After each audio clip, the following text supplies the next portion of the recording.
బట్టి వారి పిల్లలైనటువంటి మనష్షే ఎఫ్రాయిములకి దేవుడు ఆ యొక్క స్వాస్థ్యాలని అనుగ్రహిస్తూ వచ్చినాడు. అంతేకాదు శ్రేష్టమైనటువంటి వాటిని అనుగ్రహించినటువంటి వాడుగా ఉంటూ వచ్చినాడు. ఎందును బట్టి అంటే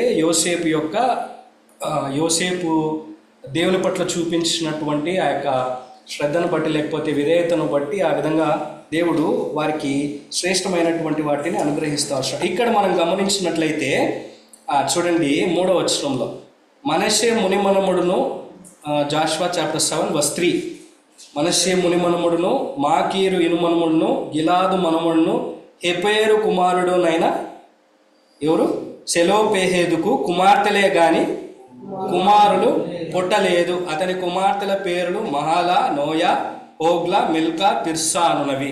అంటే వీళ్ళకి ఎవరున్నారు? వీళ్ళు అంతా కూడా వీళ్ళకి కుమారులు లేరు కానీ కుమార్తెలు మాత్రమే ఉంటా వస్తున్నారు. దీని సీక్వెన్స్గా మనము గమనించినట్లయితే సంఖ్యాకాండంలో కొన్ని సందర్భాలని మనం గమనించవచ్చు. చూడండి, సంఖ్యాకాండము 27వ అధ్యాయము 6వ వచనం నుంచి, numbers chapter 27 verse 6 to 11.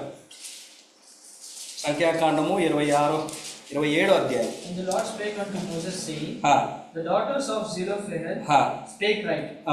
Thou shalt surely give them a possession of an inheritance among their father's brethren, and thou shalt cause the inheritance of their father to pass unto them. And thou shalt speak unto the children of Israel, saying, If a man die and have no son, then he shall cause his inheritance to pass unto his daughter. And if he have no daughter, then he shall give his inheritance unto his brethren. చాలా చూడండి, ఇక్కడ మనం గమనించినట్లయితే ఇక్కడ వీళ్ళందరూ కూడా ఎవరి దగ్గరికి వస్తూ వచ్చినారు. అక్కడ 3వ వచనం 4వ వచనంలో మనము చూడవచ్చు ఎవరి దగ్గరికి వచ్చినారంటే వీళ్ళు 2వ వచనంలో వారు And they stood before Moses and before Eleazar the priest, and before the princes of all the congregation, at the door of the tabernacle of the congregation. చూడు, వీళ్ళు మోషే ఎదుటకి ఎలియాజరు, యాజకుడైనటువంటి ఎలియాజరు దగ్గరకు వచ్చి ఏం ఫిర్యాదు చేస్తూ ఉంటున్నారు, ఏం చెప్తా ఉంటున్నారు? కాబట్టి మా తండ్రికి కుమారులు లేరు, కుమార్తెలే ఉన్నారు, కాబట్టి మాకు కూడా స్వాస్థ్యం కావాలి. So we also have a right కదా ఫర్ దిస్ ఇన్హెరిటెన్స్. కాబట్టి మాకు కూడా స్వాస్థ్యం కావాలి, మా తండ్రికి కుమారులు లేరు కాబట్టి మాకు కూడా స్వాస్థ్యం కావాలని అడుగుతూ వచ్చినారు. అడిగినప్పుడు ఏమని చెప్తా వచ్చినాడు? యెహోవా మోషేకు 6వ వచనంలో ఇలాగ సెలవిచ్చెను, సెలోపెహేదు కుమార్తెలు చెప్పినది యుక్తము. అంటే ఇట్ వాస్ రైట్, దేవుడే అది యుక్తమైనటువంటిది అని చెప్తా వచ్చినాడు అనమాట. అదేవిధంగా మనం గమనించినట్లయితే ఇంకొక భాగము వీళ్ళ గురించి మనం చూడవచ్చు. చూడండి, సంఖ్యాకాండము 36వ అధ్యాయం, నెంబర్స్ చాప్టర్ 36 verse 10 and 12, 10-12 వచ్చినారు, 10 నుంచి 12 వచ్చినారు. So the daughters of Zelophehad for Malha, Tirzah and Hoglah and Milcah and Noah, the daughters of Zelophehad were married unto their father's brothers' sons. And they were married into the families of the sons of Manasseh, the son of Joseph, and their inheritance remained in the tribe of the family of their father. కాబట్టి ఇక్కడ మనం గమనించినట్లయితే 36వ అధ్యాయంలో జరిగినటువంటి సందర్భాలంతా కూడా అదే అన్నమాట. ఇప్పుడు యోసేపు వంశములో ఉన్నటువంటి మనష్షే గోత్రములు, ఈ మాకీరు కుమారుడు, వీళ్ళు మనష్షే గోత్రీకులందరూ కూడా వాళ్ళు ఏం చేస్తూ వచ్చినారంటే మళ్ళీ తిరిగి మోషే దగ్గరికి వస్తూ వచ్చినారు. They came back to Moses and said that, ఏమని చెప్తూ వచ్చినారంటే కరెక్టే, మీరు కుమార్తెలకు ఇస్తున్నారు స్వాస్థ్యం, you are giving inheritance to the women also, daughters also, that is fine. కాకపోతే ఇక్కడ ప్రాబ్లం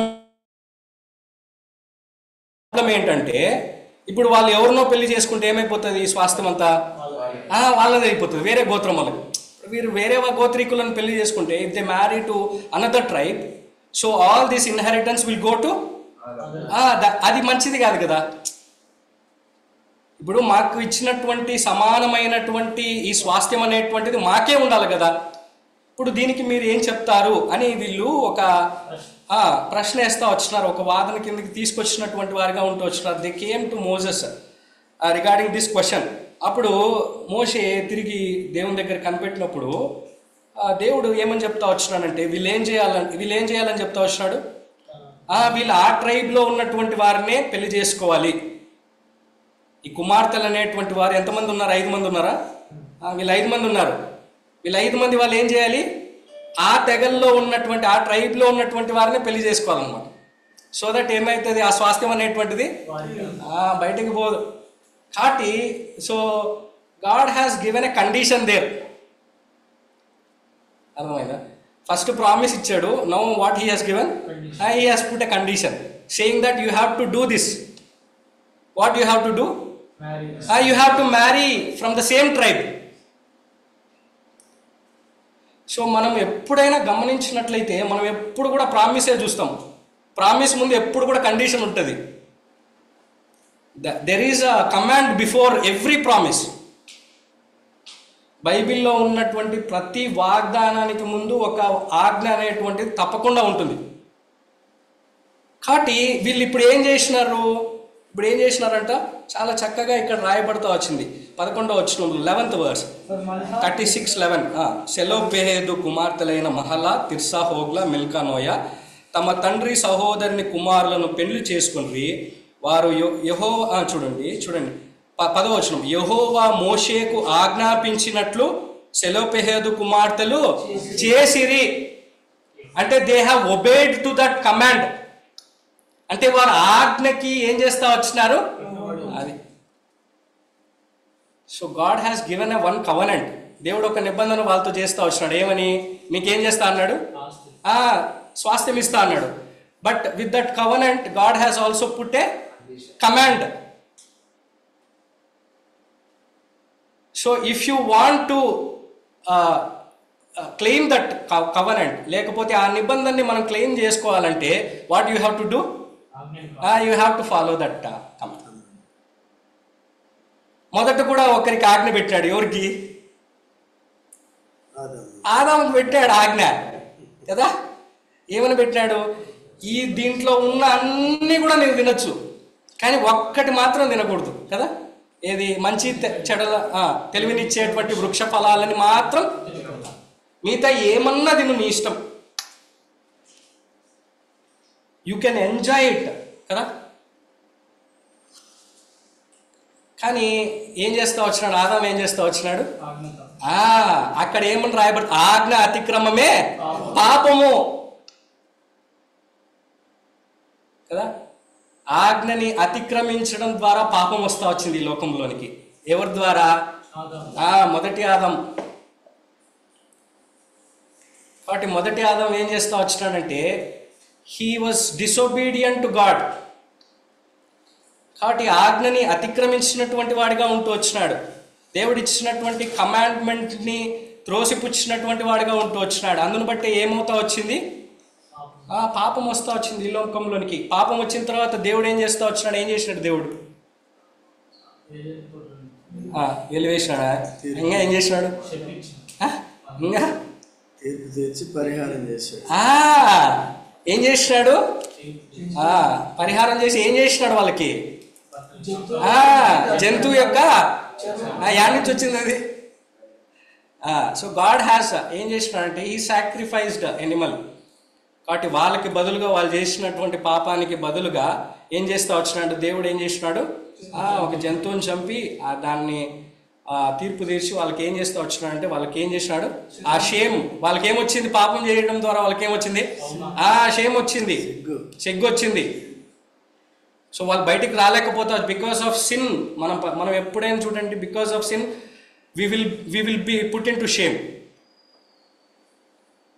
కాబట్టి ఆ షేమ్ని కప్పిపుచ్చడానికి ఏం చేస్తా వచ్చినాడు వాళ్ళకి?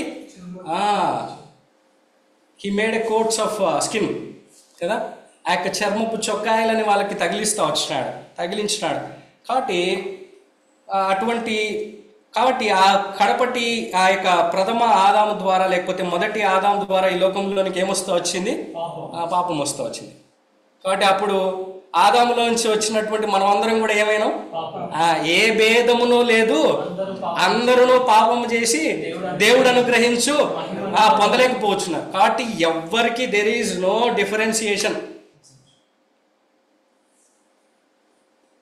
కాబట్టి ఎవ్రీబడి, ఎక్కడుంది ఈ మాట? రోమన్స్ చాప్టర్ 3 verse 23 కదా. కాబట్టి అందరూ కూడా పాపం చేస్తూ వచ్చినారు. Everybody has sin. కాబట్టి ప్రతి ఒక్కరు కూడా పాపం చేసి దేవుడు అనుగ్రహించేటువంటి మహిమను కోల్పోయినటువంటి వారిగా ఉంటూ వచ్చినాడు. అప్పుడు దేవుడు ఏం చేస్తూ వచ్చినాడు?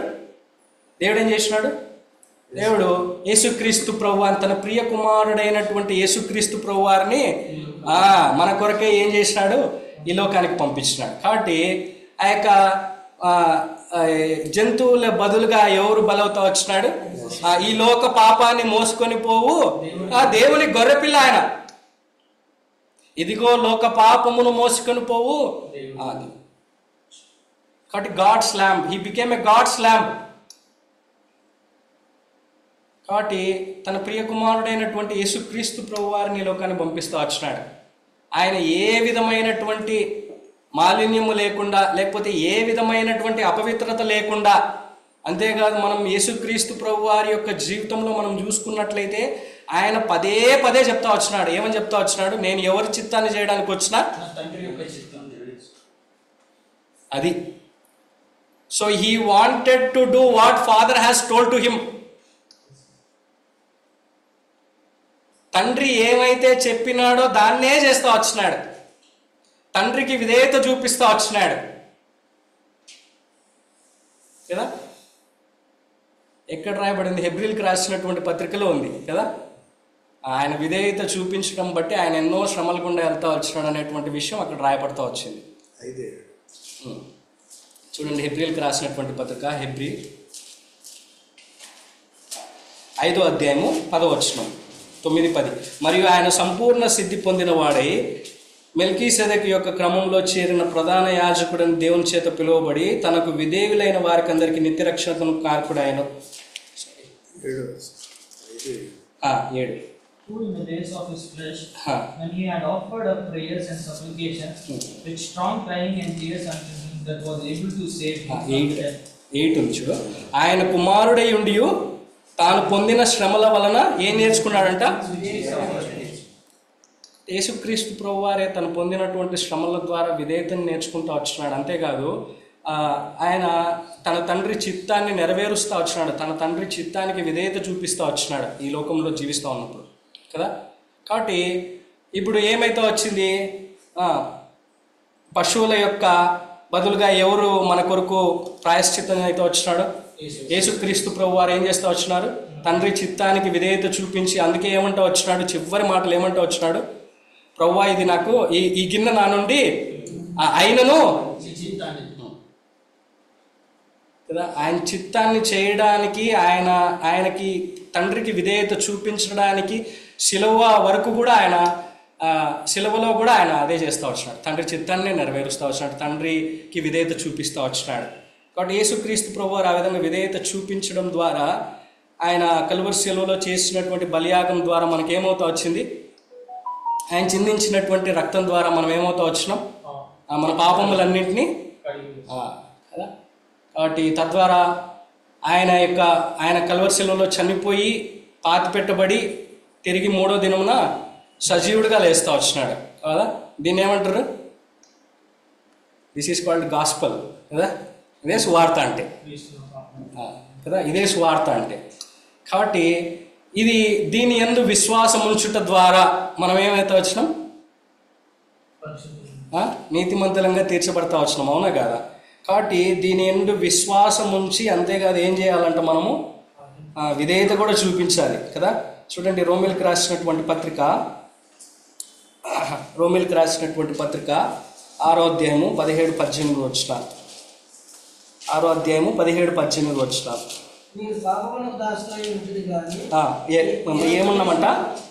పాపమునకు కానీ ఏ ఉపదేశ క్రమమునకు మీరు అప్పగింపబడినో దానికి హృదయపూర్వకముగా లోబడిన వారై పాపము నుండి విమోచింపబడి నీతికి దాసులైతిరి. కాబట్టి చూడండి, మనం ఏమైతే వచ్చినామంట? మీరు పాపమునకు మునుపు మనం దేనికి దాసులంగా ఉంటా వచ్చినాం? పాపానికి దాసులంగా ఉంటా వచ్చినాం. కానీ ఈ ఉపదేశ క్రమమునకు మీరు అప్పగింపబడితిరో, ఏ ఉపదేశ క్రమమునకు మీరు అప్పగింపబడితిరో దానికి హృదయపూర్వకముగా. కాబట్టి మనం విశ్వాసం ఉంచడం మాత్రమే కాదు కానీ, ఆ సువార్త యందు విశ్వాసం ఉంచడం మాత్రమే కాదు కానీ, దానికి విధేయత చూపించడం ద్వారా ఏమవుతా వచ్చిందంటే మనం పాపము నుండి విమోచింపబడి ఏమవుతా వచ్చినాం మనము. కాబట్టి we became a righteous people. ఒకప్పుడు పాపమునకి దాసులంగా ఉన్నటువంటి మనము నీతికి దాసులం అవుతా వచ్చినాం. దేని ద్వారా? ఆ యొక్క దేని ద్వారా దేనికి విధేయత చూపించడం ద్వారా, ఆ యొక్క సువార్తకి విధేయత చూపించడం ద్వారా కదా. ఒకప్పుడు మనము యేసుక్రీస్తు ప్రభువారి యొక్క మరణ పునరుద్ధానములందు విశ్వాసం ఉంచి దానికి విధేయత చూపించడం ద్వారా మనం ఏమవుతా వచ్చినాం, మునుపు పాపానికి దాసులమైనటువంటి మనం ఇప్పుడు ఏమవుతా వచ్చినాం కదా. కాబట్టి ఈ విధేయత అనేటువంటిది it will play an important role. కాబట్టి ఈ విధంగా నీతికి వారసులమైనటువంటి లేకపోతే నీతికి దాసులమైనటువంటి మనం ఏం చేయాలా చూడండి. రోమిలకు రాసినటువంటి పత్రిక మొదటి అధ్యాయము, రోమిలకు రాసినటువంటి పత్రిక మొదటి అధ్యాయం 5వ వచనం, Romans chapter 1 verse 5. For whom we have received grace and apostleship, for obedience to the faith among all nations, for his name, among for obedience and apostleship, for obedience and for obedience to the faith among all nations, for obedience to the faith. అర్థమైందా? విశ్వాసానికి ఏం చూపియాలా? అది for obedience to that faith. విశ్వాసం ఉంటే సరిపోదు, ఆ విశ్వాసానికి మనం ఏం చేయాలా? అది ఎప్పుడైతే ఆ విశ్వాసానికి మనం విధేయత చూపిస్తామో అప్పుడు మనం ఏమవుతా వస్తాం, పాపానికి దాసులమైనటువంటి మనం దేనికి దాసులం అవుతాం? నీతికి దాసులం అవుతాం కదా. కాబట్టి ఎప్పుడైతే మనము నీతిమంతులముగా తీర్చబడతామో అప్పుడు మనకి ఏమొస్తుంది? ఏమొస్తుంది? నిత్య జీవం వస్తుందండి కదా. We will be part of కదా everlasting life, eternal life కదా. కాబట్టి దానికి మనము వారసులమయ్యేటువంటి వారంగా మనం ఉంటూ వస్తాం. కాబట్టి మన రక్షణలో కూడా ఈ యొక్క విధేయత అనేటువంటిది చాలా ముఖ్యమైనటువంటిది. అంతేకాదు మనం ఇంకా దేనికి విధేయత చూపించాలంటే, రక్షించబడినటువంటి మనము చూడండి దేనికి విధేయత చూపించాలంటే, చూడండి యోహాను రాసినటువంటి 2వ పత్రిక మొదటి అధ్యాయం 6వ వచనం. మనం మొట్టమొదటిగా దేనికి విధేయత చూపించాలి?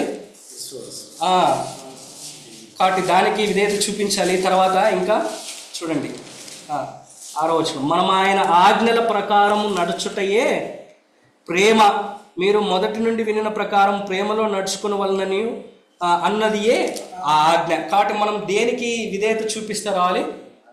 ఆయన ఆజ్ఞలకి విధేయత చూపిస్తూ రావాలి. కాబట్టి ఆయన యొక్క వాక్యానికి we have to be obedient to his word. కాబట్టి we have to be obedient to God's word కదా. దేవుని వాక్యానికి మనం విధేయత చూపించేటువంటి వారంగా మనం ఉంటున్నాం. ఆ విశ్వాసానికి మొట్టమొదటిగా విధేయత చూపించాలి. ఆ విశ్వాసానికి విధేయత చూపించడం ద్వారా మనం ఎక్కడి నుంచి ఎక్కడికి వచ్చినాం? పాపములో దాసులమైనటువంటి మనం ఎక్కడికి వెళ్ళినాం? నీతికి దాసులమైన. కాబట్టి నీతికి దాసులమైనటువంటి మనం ఇప్పుడు దేనికి విధేయత చూపించాలి? ఆయన ఆజ్ఞలకి, ఆయన వాక్యానికి విధేయత చూపించాలి కదా. అంతేకాదు అపోస్తలుడైనటువంటి పౌలు ఎఫెసీయులకు రాసినటువంటి పత్రికలో ఆయన ఏం చెప్తా వస్తాడు? క్రీస్తుని సంఘాన్ని పోలుస్తా వచ్చి చూడండి. ఎఫెసీయులకు రాసినటువంటి పత్రిక 5వ అధ్యాయము 22వ వచనం, ఎఫెసియన్స్ chapter 5 verse 22.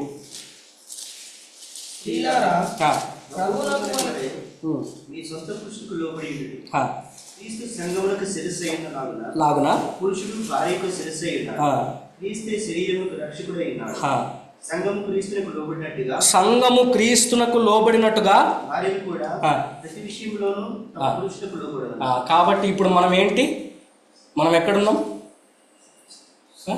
అది కదా, రక్షించబడినటువంటి మనము ఫస్ట్ విశ్వాసానికి మనం విధేయత చూపిస్తూ వచ్చినాం, లోబడుతూ వచ్చినాం కదా.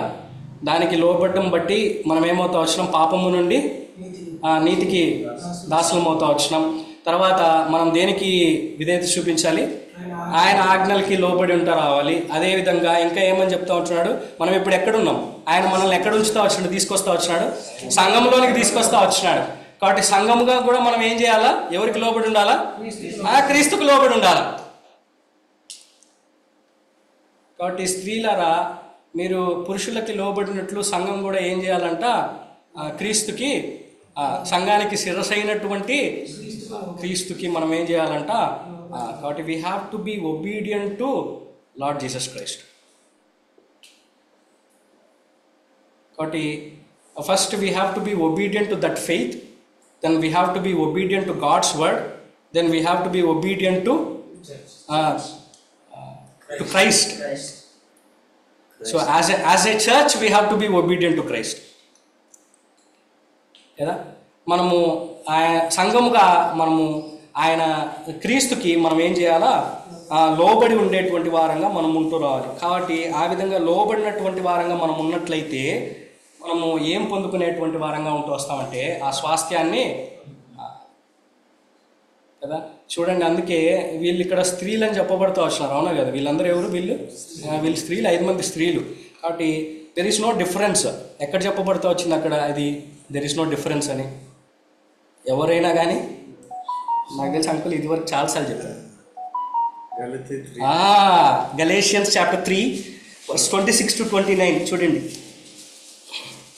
Galatians chapter 3 verse 26 to 29.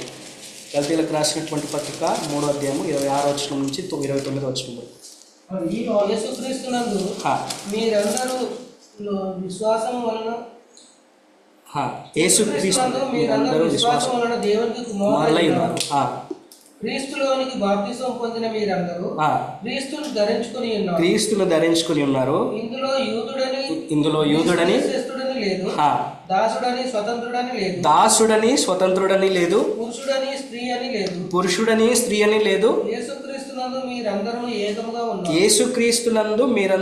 ఏకముగా ఉన్నారు. మీరు క్రీస్తు సంబంధులైతే ఆ పక్షమందు అబ్రహాము యొక్క సంతానమై ఉండి వాగ్దాన ప్రకారము వారసులై ఉన్నారు కదా. దేనికి వారసులం? వాగ్దాన ప్రకారం దేనికి వారసులం? వాగ్దానం చేయబడినటువంటి దానికి మనకేం వాగ్దానం చేస్తా వచ్చినాడు? ఏమంటా వచ్చినాడు ఆయన? యేసుక్రీస్తు ప్రభువారు ఏమంటా వచ్చినాడు?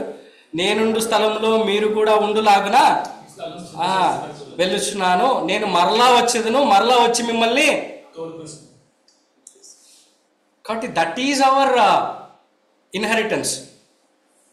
కాబట్టి ఇక్కడ వీళ్ళు స్త్రీలై ఉండి కూడా వాళ్ళు ఏం చేస్తూ వచ్చినారంటే, మొట్టమొదటిగా మనం గమనించినట్లయితే వాళ్ళు ఎంతో ధైర్యంగా వాళ్ళు మాకు స్వాస్థ్యం కావాలి, వి నీడ్ అన్ ఇన్హెరిటెన్స్ అని వాళ్ళు అడుగుతూ వచ్చినారు. రెండవదిగా మనం గమనించినట్లయితే God has given them a covenant, but along with the covenant what God has given to them? A commandment. So వాళ్ళు ఏం చేస్తూ వచ్చినారంటే they obeyed to that commandment. Because of obeying to that commandment, what they have claimed? They have claimed that covenant. They have claimed that inheritance. కదా. కాబట్టి వాళ్ళ ఆ వాగ్దానంకి విధేయత చూపించడం ద్వారా వాళ్ళు ఏం చేస్తూ వచ్చినారంటే ఆ యొక్క స్వాస్థ్యాన్ని వాళ్ళు, ఒకవేళ ఆ వాగ్దానానికి విధేయత చూపించకుండా ఉంటే వాళ్ళకి స్వాస్థ్యం వచ్చేదా? వాళ్ళు వేరే వాళ్ళని పెళ్లి చేసుకుంటే వాళ్ళకి స్వాస్థ్యం వస్తుందా? రాదు. కాబట్టి that is the main thing. కాబట్టి ఆల్వేస్ మనం కూడా ఏం చేయాలంటే మనం విధేయత చూపిస్తూ రావాలి. మనం ఇదివరకే మనం ఏం చేస్తూ వచ్చినాం అంటే మనమందరం కూడా రక్షించబడతా వచ్చినాం. రక్షించబడినటువంటి లేకపోతే మనం ఏం చేస్తూ వచ్చినాం, ఆ విశ్వాసానికి విధేయత చూపిస్తూ వచ్చినాం. దాని ద్వారా ఆ విశ్వాసానికి విధేయత చూపించడం ద్వారా మనం ఏమవుతా వచ్చినాం, పాపము నుండి పాపానికి దాసులమైనటువంటి మనం నీతికి దాసులం అవుతా వచ్చినాం, నీతిమంతులంగా తీర్చబడతా వచ్చినాం. కాబట్టి ఆ తర్వాత మనము దేనికి విధేయత చూపించాలి, దేనికి లోబడాలంటే ఆయన ఆజ్ఞలకి, ఆయన దేవుని వాక్యానికి we have to be obedient to God's word. కాబట్టి వాళ్ళందరూ కూడా దేవుని వాక్యానికి, బైబిల్లో చెప్పబడినటువంటి ఈ యొక్క విశ్వాస వీరులు చాలామంది కూడా వాళ్ళు ఏం చేస్తూ వచ్చినారంటే దేవుని వాక్యానికి విధేయత చూపిస్తూ వచ్చినారు. దేవుడు ఇది చెప్తే అది చేస్తూ వచ్చినారు. యెహోషువలో ఇంకొక మనం లాస్ట్ టైం ఒక గుణం చూస్తా వచ్చినాం. ఏంటి ఆ గుణం చెప్పండి? యెహోషువలో స్వార్థం లేనటువంటి గుణం ఉంది. ఇంకొక గుణం కూడా ఉంది, ఏంది? విధేయత. చూడండి, యెహోవా చెప్పినట్లు చేసెను. ఎక్కడైనా చూడండి, యెహోవా చెప్పినట్లు చేసెను. Is very obedient. కాబట్టి దేవుని వాక్యానికి విధేయత చూపించాలి. అంతేకాదు ఇంకా ఏం చేయాలి మనము? తర్వాత సంఘముగా మనం ఎవరికి విధేయత చూపించాలి? క్రీస్తునకు విధేయత చూపించాలి. కాబట్టి ఆ విధంగా మనం విధేయత చూపించినప్పుడు మనము వాట్ వీ కెన్ క్లెయిమ్? స్వాస్థ్యము. అది ఎక్కడుంది? నిత్య జీవము, ఎటర్నల్ లైఫ్. ఈ లోకంలో ఉండేటువంటివి కూడా అన్నీ కూడా అశాశ్వతమైనటువంటివి. కాబట్టి ఇవేవి కూడా మనకు స్వాస్థ్యాలు కావు. మనకి ఇవ్వబడినటువంటి స్వాస్థ్యం అదే. అందుకే మత్తయి సువార్త 5వ అధ్యాయం 3వ వచనంలో దీనులైనటువంటి వారు అని చెప్పబడుతూ వచ్చింది కదా. దీనులైన వారు దేన్ని? పరలోకాన్ని స్వతంత్రించుకుంటారు. So if you see the word of humble in English, పర్యాయ పదాల్లో ఒబీడియన్స్ అని ఉంటుంది.